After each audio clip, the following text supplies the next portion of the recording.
good. And I just want to quote a few hadith before we conclude. Very simple deed. Forget about the big long deeds. The big long deeds. We all know about the salah and the hajj and the zakat and the fasting. Simple. Things that can be dangerous for us when the soul leaves our body. When the angel takes the soul. The Prophet ﷺ says, very authentic hadith. Many a hadith. You go home and check it out. He says, he said, the sign of a hypocrite, there are 3 signs of a hypocrite. A Muslim hypocrite, eh? Someone who's supposed to be good Muslim, but is a hypocrite.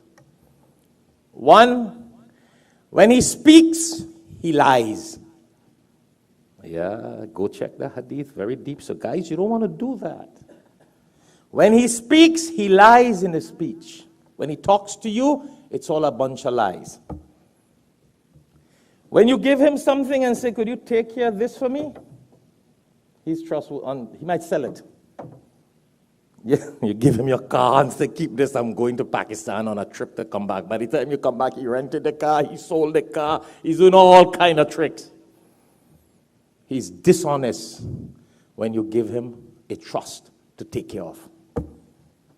Signs of a hypocrite. And when he makes a promise, he breaks it.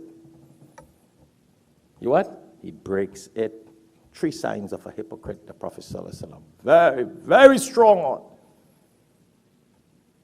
When he makes a promise, he says, you know, I'm going to do this, eh? By the time it comes, he breaks the promise. Lies, breaks the promise.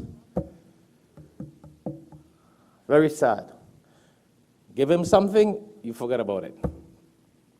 Then there's another hadith which says 4 things are the signs of the hypocrite. And these